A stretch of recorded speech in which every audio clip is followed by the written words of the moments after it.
What's up, jackalopes? I haven't done a wrap-up in a really long time. Hi, Elwood. My cats are just coming and going. Yeah, you can get out. There you go. I haven't done a wrap-up in a really long time because summer classes happened and I just didn't film anything for a very long time. But I didn't stop reading because I read a lot between my last wrap-up, which would have been May, and so from June until September, I read a lot of books. And I do want to talk about a lot of them.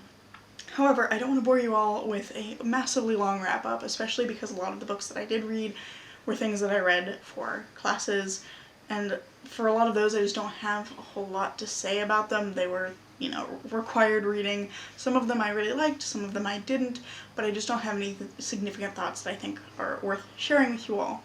So instead, what I want to do is talk about the books that I read in September, since those are freshest on my mind, and then I'm going to run through and give you some of the notable mentions from the last few months. I'll probably go backwards in order and do from August back towards June, because that's the way I have it written down, so that's what we're going to do.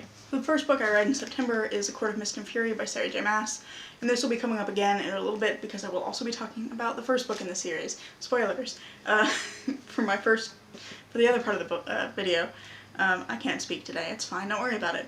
Anyway, this is the second book in the A Court of Thorns and Roses series, which follows Feyre Archeron, who, after killing a wolf in the winter in the forest, finds out that that wolf is a fairy and is spirited away to the fairy realm of Prythian. And so this book is following the fallout of the events of the first book. I enjoyed this. I gave it 4 stars. I have some thoughts, and I don't want to go too deep into them right now, but I think that this book is a lot better than the first book in the series, just in terms of like pacing and plot and all of that. I also really love the characters in this book. I think that they're really well done. There are so many characters that I just absolutely love to bits. So yeah, I was pleasantly surprised. When I first picked up A Court of Thorns and Roses, I wasn't sure I was actually going to like the series, but it was one that I wanted to read for myself and start to form my own opinion, just because I'd heard a lot about it. And I ended up liking A Court of Thorns and Roses, and I liked this one even better. So yeah, stay tuned, because I think what I want to do at some point is eventually put together like a full series review, or maybe like an individual review for each of these books, because I definitely have a lot of thoughts about them. The next book I read in September is The Order of the Pure Moon. The Order of the Pure Moon Reflected in Water by Zen Cho. This is a wuxia-inspired fantasy novella. And I can't tell you a whole lot without giving away like the whole plot because it is so short, but it basically follows this priestess who joins up with a group of bandits who are going somewhere, and she doesn't really know where, but she just joins up with them. It follows their journey from the place where they meet up with her, which is a coffee house, up until they reach their destination, and then afterwards, because some stuff goes down. Again, I can't really tell you too much. I don't know how to talk about this book without spoiling it, but all I can say about it is just read it. Like, it's absolutely fantastic. There's some really great LGBT representation in here, and I loved this book. I read it in one morning. It's like it's like 150 pages. It's super quick read, and also the font's huge, so like you can get through that pretty fast. And I mean, it's worth it. Just read it. It's so good. This is a new favorite. I love it so much. This is another one where I really love the characters. There's so many great characters in here. The last book that I read in September is The Cruel Prince by Holly Black, which I don't have a copy of. I got it from the library as a new book, so it'll be somewhere on the screen. I don't know where I have space for it. It'll be somewhere. But yeah, that is another book about a woman in the fairy realm, except for in that realm it's called Fairyland, I think, or the Land of Fairy. And she is taken there as a small child, so she's raised in the Land of Fairy.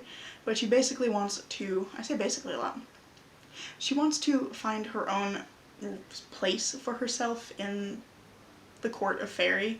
So it's following her journey to that point where she's trying to find a role for herself. And some stuff goes horribly wrong, and that's all I'm going to tell you about it.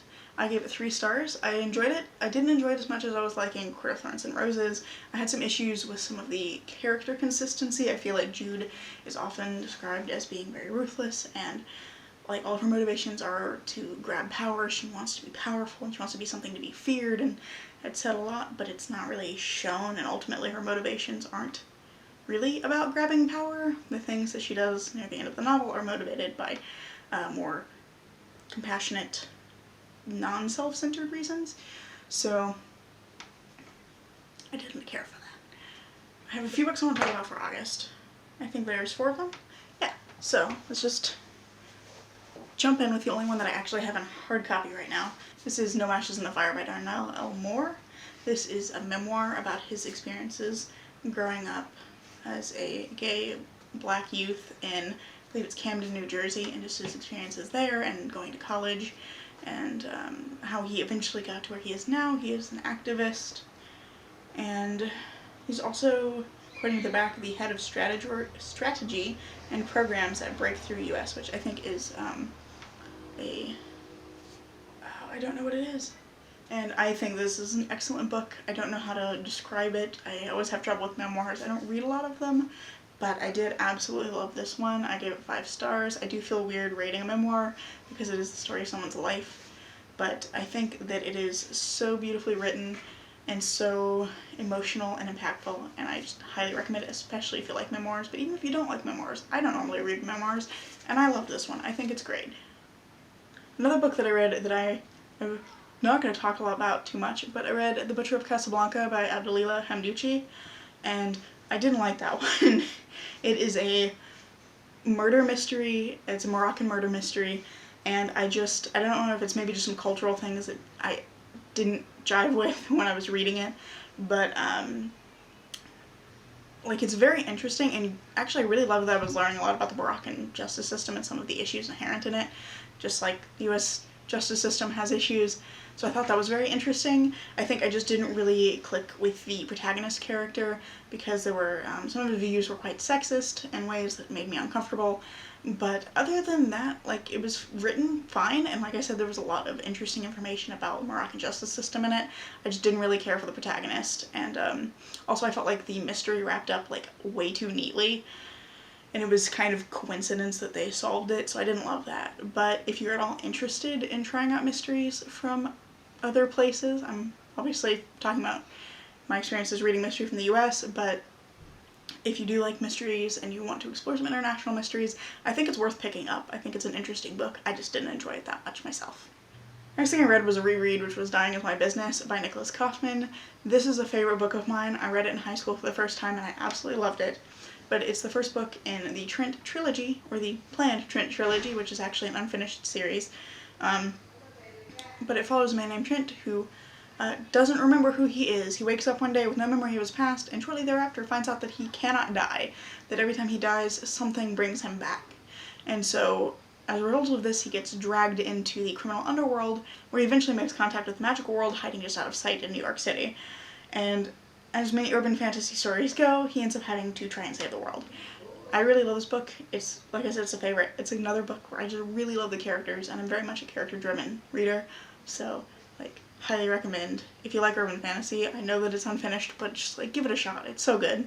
The last thing I read in August that I want to talk about is A Kiss with Teeth by Max Gladstone, which is a short story about a vampire who marries a vampire hunter and then has to adjust to normal life. I don't want to say too much about it because it is very short, and I don't want to spoil it, but yeah, it's about his struggles to adjust to normal life, and again, I really loved it. I gave it 5 stars, and if you like vampire stories, it's a good one. So I read a lot of things in July, but we're just going to skip through to things that I think are most worth talking about. The first of these is Chasing the Dragon by Nicholas Kaufman. Is my camera recording? It sure is. So this book, Chasing the Dragon, is about Georgia Quincy, who is the great, you get the point, granddaughter of St. George, who killed the dragon. And the legend is obviously that St. George killed the dragon, but in fact the legend is wrong, and he didn't. And so all of his descendants have been tasked with trying to kill the dragon. And Georgia is the last of her line, and must try to kill the dragon before the dragon ends the world. And again, a short book, I can't say a whole lot about it. I do think that if you like urban fantasy, absolutely fantastic. Nicholas Kaufman really writes a solid urban fantasy story. I think that Georgia is a very interesting character. She's really well-rounded, I thought, for such a short book, and I liked some of the development that she goes through. I also love the way the story wraps up. It is so satisfying. It's very good. Also, this is double entendre. She's also a drug addict, so that's the other half of that. So trigger warning, obviously, for drug abuse. But, again, like, I love this. This is so good. I gave it 4 stars. It's not my favorite Nicholas Kaufman, but it's very good. The issue that I had with this one is just that it feels very much like he's trying to pack novels worth of character development and backstory into a very short book. So there were parts where there was just like a lot of backstory happening. But, hi, can I help you? Sorry, my cat has completely derailed my statement.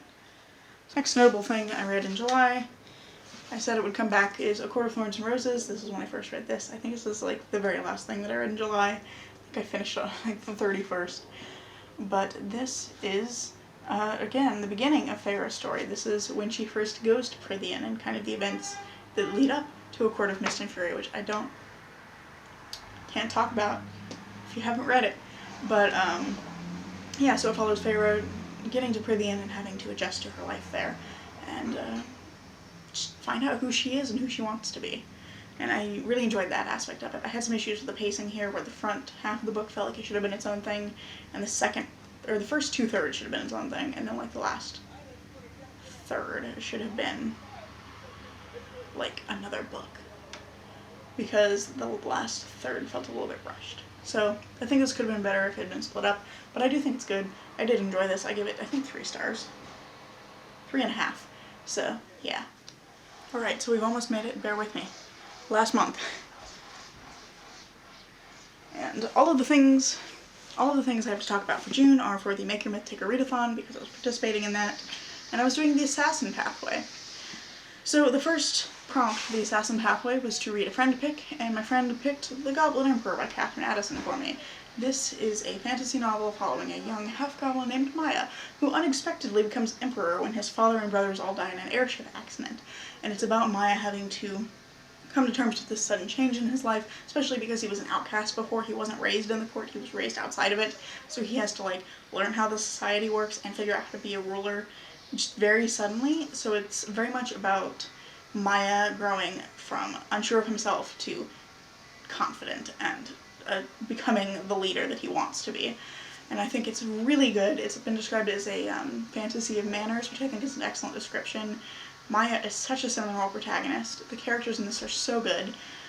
This was an instant new favorite. I absolutely loved it, and highly, highly recommend it. I think if you like any kind of fantasy with like political intrigue or court intrigue, you'll like this. And I also think you'll like this if you like comedy of manners type stories. If you like Jane Austen or something like that, I think you would also like this. The next prompt for Make a Myth Taker was to read a book with a dark cover. So I read Second Chance by James Patterson, and I don't have much to say about this. It's like your typical mystery, except this one is in the Women's Murder Club series.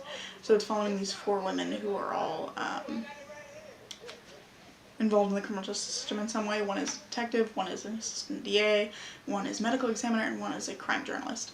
So these 4 men are friends, and they work together to solve mysteries. I think it's delightful. I love the 4 main characters. They're all great. And yeah, if you like solid mysteries, just something that's enjoyable, quick, fun, easy to get through, I would recommend the series. It's good. The next prompt for the Assassin Pathway was to read a secret book, and I read Pride and Prejudice for this, which is partially why Comedy of Manners comes to mind for me when talking about the Goblin Emperor. But I read Pride and Prejudice for the first time, absolutely loved it, didn't feel confident going into it that I was going to be able to understand it, but pretty quickly got the hang of it, and I actually did also rent the audiobook at the same time, and I found that hearing some of the dialogue said out loud made it easier to understand. So if you're at all like struggling to read books like this, like I was when I started this, I would recommend picking up the audiobook. I think it really helps. And the last thing for that pathway was to read, I dropped it, was to read a quick read, which I chose Infidel by Pornsak Pishashot, Aaron Campbell, Jose Villarubio, and Jeff Powell. And this is a horror graphic novel about these, it's a group of friends, I think, that live in a apartment building that is haunted by an entity that feeds on xenophobia. And again, it's another short one. I can't tell you a whole lot more than that. I can tell you it's really creepy, and that I thought the entity in this was super disturbing. It's very well written. I did have some issues with the pacing and the way it wraps up, but I think that overall, if you want some social commentary in your horror, this is a good option. We finally made it. That's the end. That's all the important stuff that I read since June, and it was a lot. But I noticed that when I was pulling out like the things that I wanted to talk about, I read a lot of really great books. So I'm very excited about that. I've had a really great last few reading months. They've been fantastic. I've read a lot of 3, 4, and 5-star books, so I'm very happy about that. And I'm hoping that trend is going to continue. It's going pretty well so far in October. I'm currently reading The Only Good Indians, and that's really good. I'm also currently reading The Secrets of Wishtide by Kate Saunders. The Only Good Indians is by Stephen Graham Jones, if you didn't know. The Secrets of Wishtide by Kate Saunders is my current audiobook, and it's a cozy mystery that I'm really enjoying. So I'm doing really well with having good reading months, and I'm very excited about this. But if you made it all the way to the end of this video, leave me a flower emoji. I don't even care what flower. Just like leave a flower emoji, because I notice I have lots of like books with flowers on them or flowery things. So, well, maybe it's just 2. I don't know, my pile's gotten a little confused. Anyway, if you made it this far in the video, leave a flower in the comments. Also, if you have any thoughts on these books or have recommendations you think I should read, leave those in the comments as well. I would love to read them. You can also connect with me on social media. I'm on Twitter, Goodreads, and Instagram. My Instagram is pretty barren, so Twitter and Goodreads are a better way to connect with me. But those links will be down below. And I hope you enjoyed this video, and I hope to see you in the next one. Bye.